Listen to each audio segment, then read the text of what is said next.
Alors en manchette aujourd'hui, nouvelle étape dans la saga du chemin de l'île aux Ours et la plus jeune pilote de la série Micra portera les couleurs du musée Gilles Villeneuve de Berthier.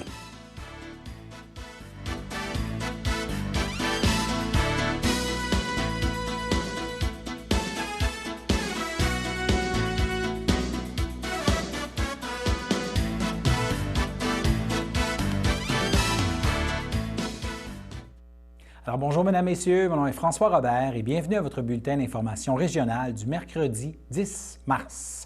On débute en politique municipale à Saint-Ignace-de-Loyola. Alors il y a une nouvelle étape qui a été franchie dans la saga au sujet de la propriété du chemin de l'île aux Ours. Alors lors de l'Assemblée de mars, le Conseil a entamé une démarche en adoptant une résolution pour confirmer sa propriété de ce chemin, propriété qui, on vous le rappelle, est contestée par deux propriétaires vivant à proximité. Nous avions d'ailleurs déjà parlé un peu de ce dossier. On se rappellera qu'il y a des pourparlers qui avaient été tentés avec les deux propriétaires. Alors voici l'adoption de cette résolution et les explications fournies par le maire Jean-Luc Barthe lors du Conseil de mars.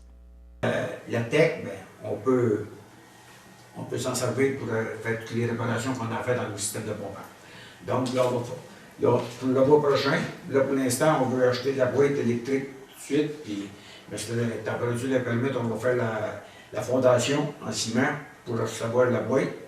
Aussi, au moment que le mois prochain, on va passer un avis de motion et un projet de règlement pour un règlement d'emprunt de 500 000 pour tout réparer nos 3 stations de pompage qui restent à réparer. C'est sûr que c'est l'argent qu'on va prendre dans la tête. Ça, je suis inquiète. On fait le règlement d'emprunt, mais au moment que les argents de la tech vont rentrer, on va les payer avec cet argent-là. Ça veut dire que sur le 1 135 000 quelques cents qu'on avait, si on fait un règlement d'emprunt de 500 000, ça veut dire qu'il va rester 635 000 pour faire d'autres travaux dans la municipalité. Fait que ça me prendrait un proposeur pour l'achat de la boîte et de la forme. M. Paul Grégoire, M. Daniel Luc, puis Louis-Charles Guertin, à ma droite. D'accord. À ma gauche. D'accord. Juste pour informer les gens, des fois, on dit la TEC FIMO. La taxe, c'est la taxe d'essence. C'est la taxe sur l'essence, c'est la contribution du Québec. Taxe sur l'essence. Le fédéral, il donne au Québec. C'est le Québec qui nous dit les normes de la TEC, c'est Mme McKenna, c'est au fédéral qui disent que ce que tu as le droit de faire dedans. Confirmation du site de propriété. Confirmation du site de propriété de la municipalité de Saint-Ignace-de-Loyola. Vu que le conseil municipal approuve le chemin public tel que défini au plan de la rénovation cadastrale comme étant la désignation du chemin de l'île aux Ours dont la municipalité avait au 31 décembre 2005 et antérieurement la gestion, de manière à ce que la municipalité accomplisse la procédure nécessaire pour confirmer son titre à l'égard de l'assiette du chemin de l'île aux Ours tel que désigné au plan de rénovation cadastrale. Que la directrice générale et secrétaire territoriale ou son adjointe soient autorisés à compléter toutes les procédures nécessaires à la confirmation du titre de propriété de la municipalité conformément à la loi, notamment en publiant les 2 avis requis par la loi sur les compétences municipales et en publiant au bureau de la publicité des droits de la déclaration prévue à même la loi. Ça veut dire que le chemin, depuis que la nouvelle réforme cadastrale est là, le chemin il est octroyé à la municipalité et appartient à la municipalité, de par la loi. Donc, c'est ça, c'est avec l'article 247.1 de la loi sur les compétences municipales. Ça veut dire que le chemin il appartient à la municipalité. Là, on va passer la résolution. Après ça, il va y avoir un avis qui va passer, les journaux. Et après ça, dans la 60e journée, puis la 90e journée, il faut passer un autre avis.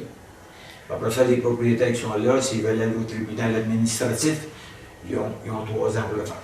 Mais ceux qui parlent sont propriétaires, parce que vous êtes propriétaire. Parce que là, on est vraiment. On n'a pas de titre. On n'a pas les titres, mais de par la loi, le chemin nous est octroyé. Puis depuis que 1903, que le chemin est ouvert, d'après ce que l'avocat qu'on a rencontré, lui, il nous a dit que quand le chemin est ouvert en 1903, il s'attendait à la municipalité. D'ailleurs, il a toujours eu son numéro. Son numéro de l'eau distinct. Comme là, le numéro de l'eau, quand ils ont fait la nouvelle réforme cadastrale, il y a un lot pour le chemin. Un Au niveau de l'eau pour le chemin, puis je pense, je sais pas, moi j'ai posé la question, est-ce que les propriétaires qui disent que c'est eux autres qui ont les titres, ils ont payé des taxes? Il a dit non. Parce que c'était un nouveau route d'eau, puis il était à la municipalité, puis il nous a sorti un papier comme quoi que, de par la loi, le chemin il était donné après la réforme cadastrale à la municipalité. Fait que ça me prendrait un proposeur. Oh, c'est vrai. Michel Guertin, M. Gilles Courchain, à ma droite. D'accord. D'accord. À ma gauche, d'accord. On verra donc si les deux propriétaires en bordure du chemin tenteront de contester cette démarche. Autre suivi de dossier à Saint-Ignace-de-Loyola maintenant, nous vous avions parlé de la photo du seul ancien maire qui était manquante dans la galerie des maires de la salle du conseil, comme on peut le voir là sur la photo qui est à l'écran. Et on vous avait dit qu'il y a un citoyen de Saint-Ignace-de-Loyola, Louis-Vincent Barthes, qui avait retrouvé la photo d'Honoré Plante, qui a dirigé la municipalité en 1902 et 1903. Le maire Jean-Luc Barthes a dévoilé l'agrandissement de la fameuse photo au début du conseil de mars. Voici un extrait de la scène. Vous savez qu'on a trouvé les... Monsieur Louis-Vincent Barthes, j'ai trouvé quelque chose de mortuaire. Effectivement, c'était M. Blanc. Puis on a fait faire une photo. Et demain matin, elle va être accrochée dans le show. Donc, on va envoyer toutes les photos des maires au compte. Il nous en manquait un. Puis il n'y a pas à dire, quand on a fait les photos des maires, on a demandé à toute la municipalité, à la famille, il n'y avait aucune photo. Ça, quand ils ont fait le centenaire, c'était la même chose, ils n'ont pas trouvé de photo. Fait que là, nous, avec ce que M.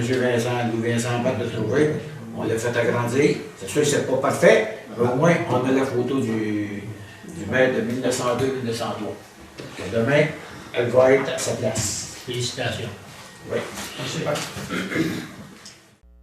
Et maintenant, un dossier qui touche Saint-Ignace-de-Loyola, mais aussi plusieurs municipalités de la région.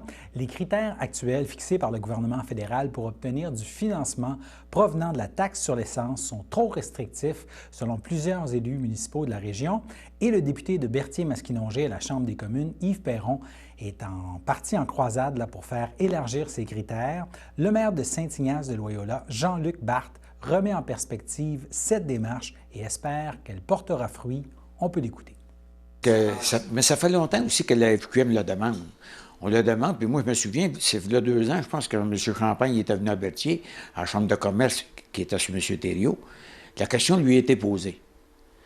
Puis il répond en disant, je ne peux pas vous promettre rien, mais vous allez avoir des belles surprises. Mais les surprises ne sont pas venues avec. On n'a rien, il n'y a rien qui se fait là. Fait qu'on a resté la même chose que c'était avant. Autrement dit, c'est l'eau, c'est l'égout puis l'assainissement. Après ça, c'est les chemins. Puis, ils nous autorisent à prendre 20 de notre montant de la TEC, mais mettons comme pour les loisirs. Mais pour les bureaux municipaux, même, il y en a beaucoup qui veulent avoir pour les casernes d'incendie. Puis nos garages municipaux, là, on ne dit pas qu'on veut tout l'argent mettre dedans. On dit, donnez-nous l'autorisation d'en prendre une partie pour faire de l'entretien au moins. Vous savez, c'est beau de bâtir un beau garage, c'est beau de bâtir des beaux bureaux, mais aussi après, il faut la faire l'entretien. Puis moi ici, ma politique que j'ai, puis je le dis tout le temps aux employés, ce qu'on a, il faut l'entretenir. Plus qu'on va l'entretenir, plus longtemps que ça va durer. Fait que moi, c'est ma politique ici, puis c'est la politique du conseil. Mais ça vous aide, là? Oui, c'est sûr que ça nous aide. Ça va aider, puis on espère que Mme McKenna, à Ottawa, elle va l'échanger, elle. Qu'elle va dire, OK, c'est correct, on va l'échanger les choses. Parce que ça l'aiderait beaucoup, surtout des petites municipalités. Vous savez, une petite municipalité là, qui a un bureau municipal, puis il faut qu'elle l'entretienne, mais si ça lui coûte 150, 200, 300 000 de le réparer, puis si elle est capable d'en prendre au moins 50 dedans, bien, c'est ça qui coûte moins cher pour les citoyens. Après ça, le règlement d'emprunt coûte moins cher aux citoyens. Alors, vous l'aurez compris, plusieurs autres élus de la région surveilleront si le gouvernement fédéral décidera, oui ou non, de finalement élargir les critères pour ce programme. Un petit rappel maintenant, c'est ce soir, ce mardi soir à 19h30, au Centre Prime-Vert de Sainte-Élisabeth que sera finalement adopté le budget de la municipalité. On se rappellera que cette adoption avait été reportée et si vous ne pouvez vous y rendre, nous tenterons d'y assister et de vous en reparler dans nos prochains bulletins. Pour l'instant, nous passons à notre première pause. Je m'appelle André Jaudry, j'ai 57 ans et je suis préposée d'aide à la vie domestique depuis bientôt 8 ans. C'est très difficile de résumer en un seul mot ou une seule émotion tout ce que ça m'apporte parce que c'est riche de sens de toutes sortes de façons. Ce travail-là, pour moi, dans mon cas, ça m'a réconcilié avec le monde du travail parce que je ne pensais pas qu'on pouvait gagner notre vie en ayant ce sentiment-là, en étant si heureux d'aider, puis on se sent utile, puis on se sent attendu, puis on sent que, je sens que mon travail est important, pas juste pour ces personnes-là, mais pour la société aussi.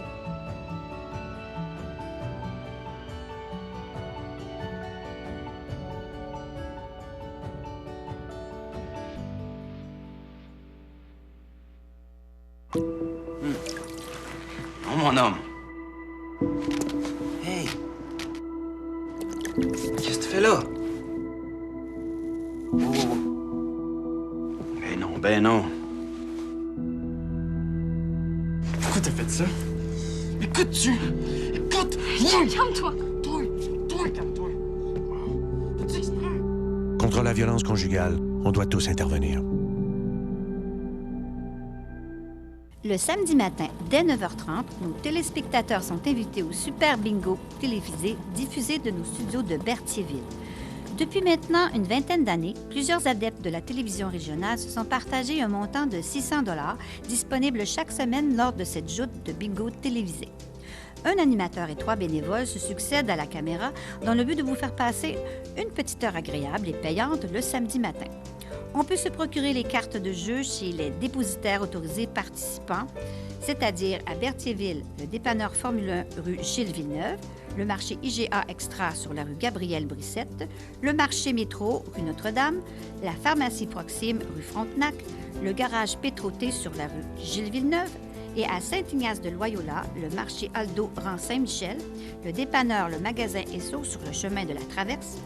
C'est un rendez-vous tous les samedis matins à 9h30 sur les ondes de CTRB, votre télévision régionale et communautaire.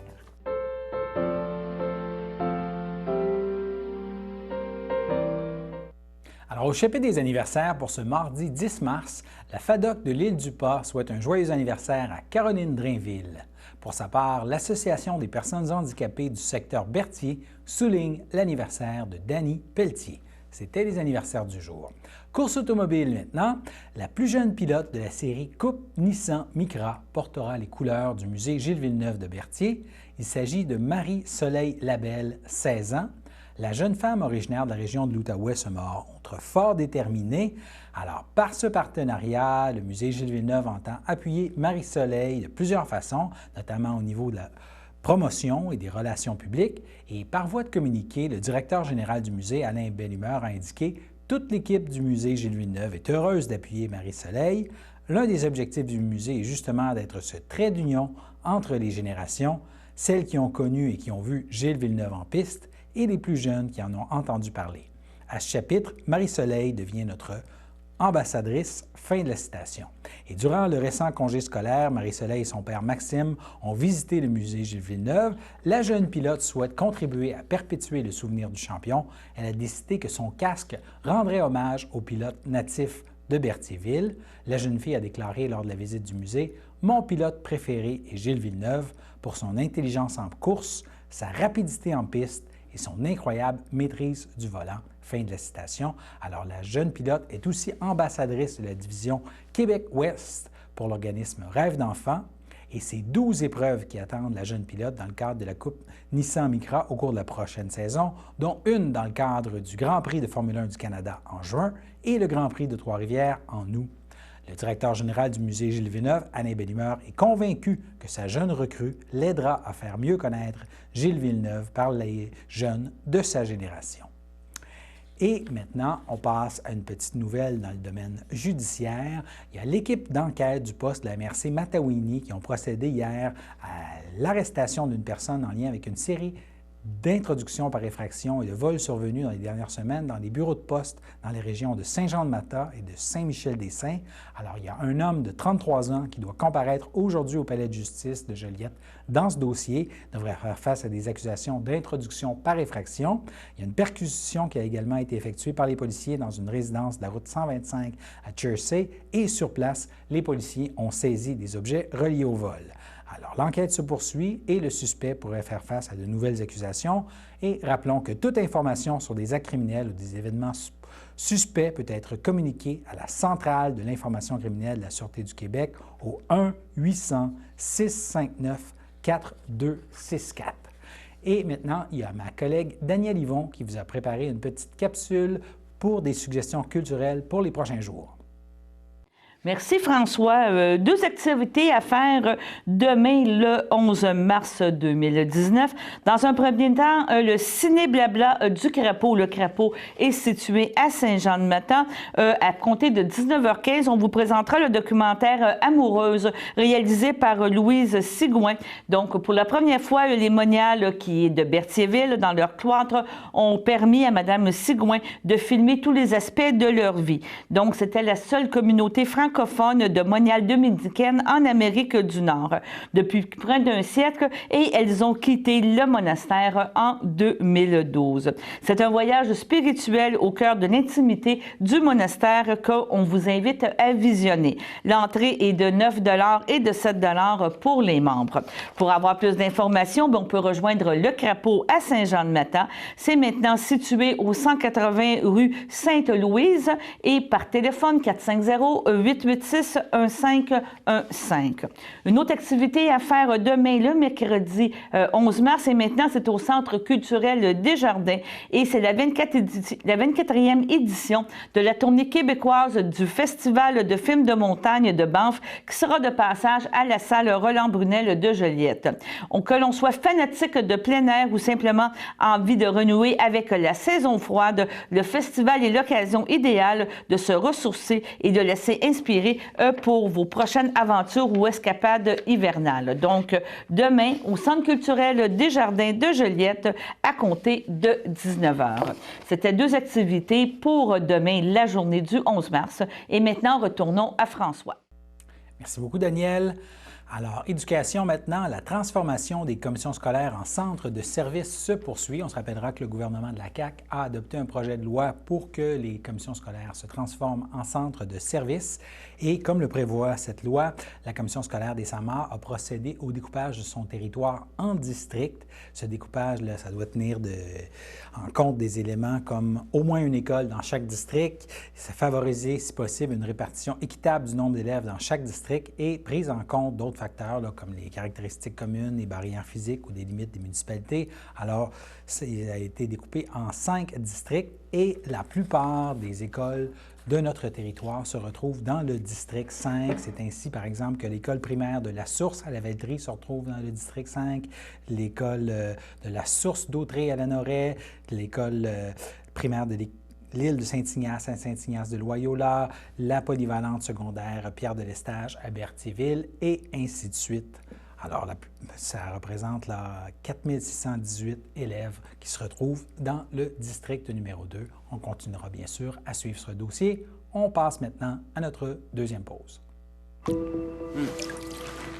mon homme. Hey.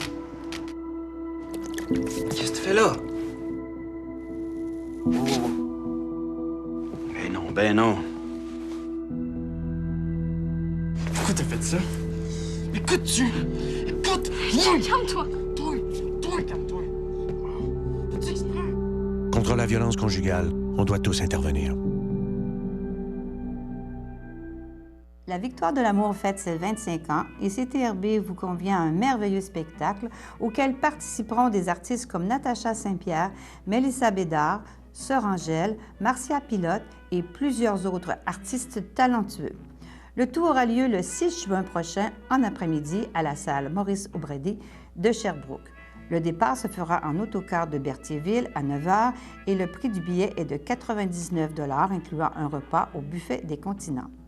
Les places sont limitées, alors réservez au plus tôt en téléphonant au 450-836-5103 ou 450-758-1670. Alors, n'hésitez pas à venir passer un moment très agréable pour débuter l'été 2020.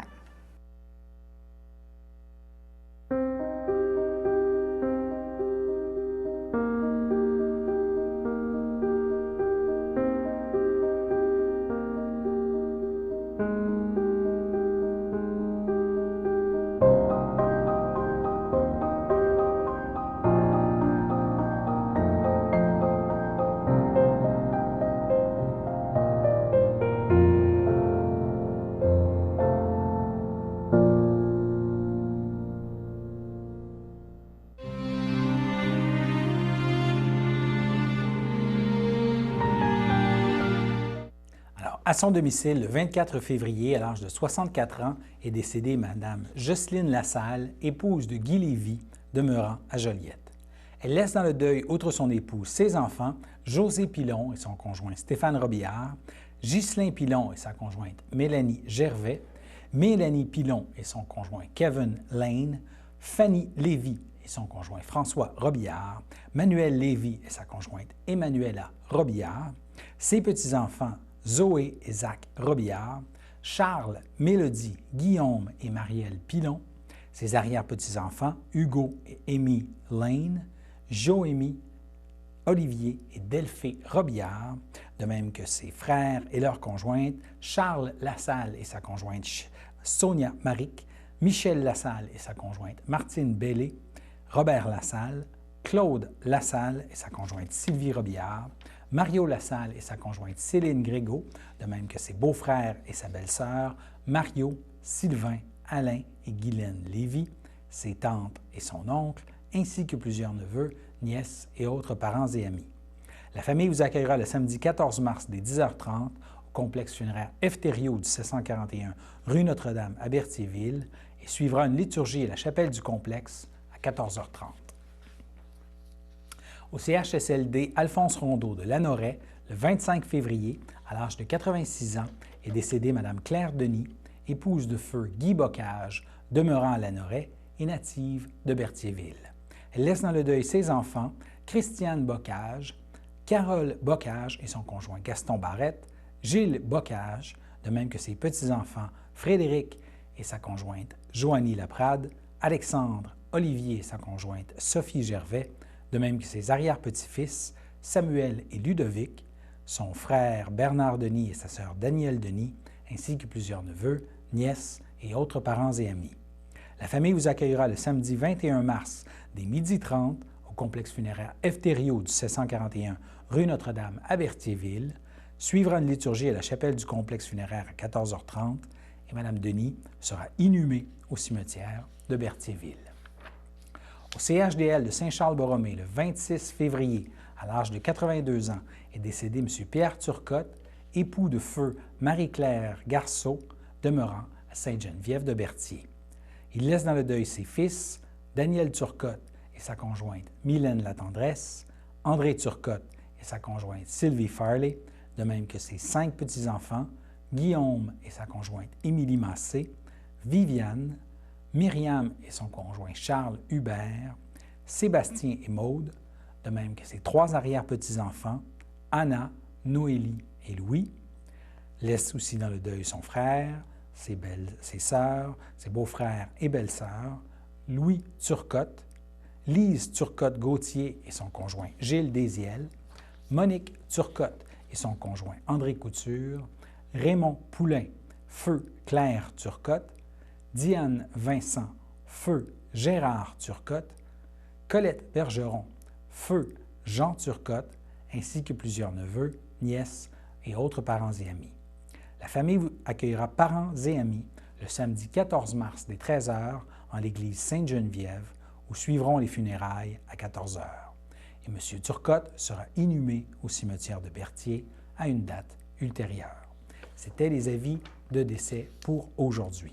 On vous rappelle par ailleurs que cette semaine, mercredi le 11 mars à 19h, la Société d'horticulture et d'écologie de Dautré présente la conférence « 7 façons de valoriser les matières végétales chez soi ». C'est présenté par le conférencier Serge Fortier, qui est consultant en environnement, et ça aura lieu au presbytère de Saint-Cuthbert, au 1991 rue principale.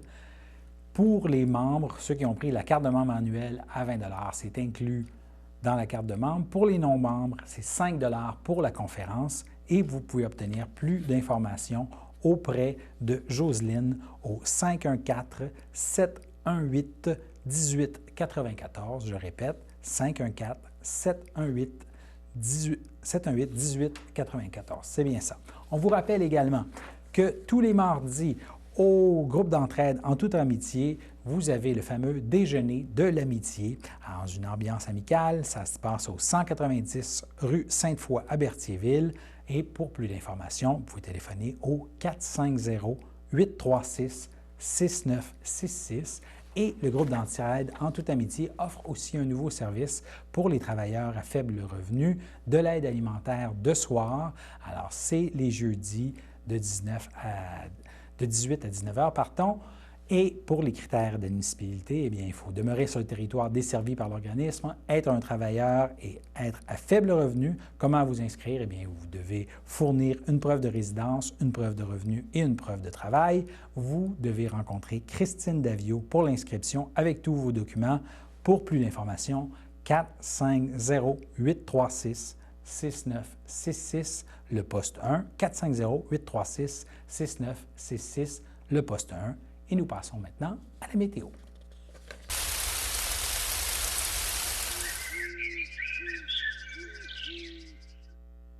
Alors, mardi soir, ce sera nuageux avec des averses de pluie. Un mercure de +2 est prévu. Et durant la nuit, le mercure baissera à -3 et la pluie cessera. Le ciel sera variable. Mercredi matin, le ciel sera à nouveau variable avec un mercure de -3. Et en après-midi, mercredi, des averses de neige isolées pourraient amener 1 cm de neige sur certains secteurs dans la région, alors que le mercure sera près du point de congélation. Bien sûr, la prudence est encore de mise sur les routes. Alors voilà, c'était vos informations sur les ondes de CTRB. Revenez-nous demain pour un autre bulletin d'information régionale. On devrait probablement avoir des nouvelles du fameux budget de Sainte-Élisabeth qui sera adopté ce soir. Alors soyez des nôtres demain. Merci beaucoup. Excellente fin de journée à tous nos téléspectateurs.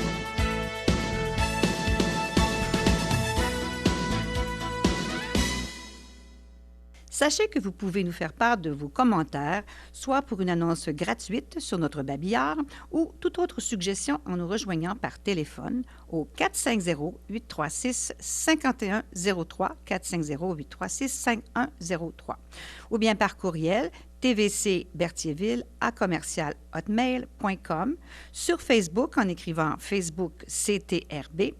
Et surtout, n'hésitez pas à visiter notre chaîne YouTube afin d'y retrouver une grande partie de notre programmation sur YouTube CTRB. Les émissions sont classées par catégorie, vous permettant de chercher moins longtemps. Vous pouvez aussi cliquer sur le rectangle rouge « S'abonner » pour être à l'affût des dernières émissions enregistrées. Valérie, c'est une petite fille enjouée qui aime être avec les autres, elle est chaleureuse, elle aime beaucoup apprendre. Une vache, c'est quoi en anglais? Cow. Puis en espagnol? Vaca. Oui. C'était une surprise pour nous à la naissance. J'ai eu une césarienne, donc quand je suis arrivée dans ma chambre, mon conjoint m'a dit il y a une petite chose qui est arrivée avec le bébé. Bien, premièrement, c'était tout de suite après l'accouchement. Je l'ai vu quand j'ai coupé le cordon ombilical. J'ai regardé le médecin et j'ai dit « Est-ce que c'est normal? » Avec les émotions, ça, j'avais pas réalisé vraiment tout de suite. Puis là, au fur et à mesure que j'en prenais mes esprits, mais je réalisais que Mallory était amputée au niveau du milieu du bras. Et ce qui a été vraiment le plus difficile, c'est qu'Annie le savait pas. Après du recul, je me suis dit, il faudrait regarder le bon côté des choses. Puis à ce moment-là, je me suis dit, elle va être capable de communiquer, de parler, de nous aimer, d'avoir des sentiments qu'on est capable de palper.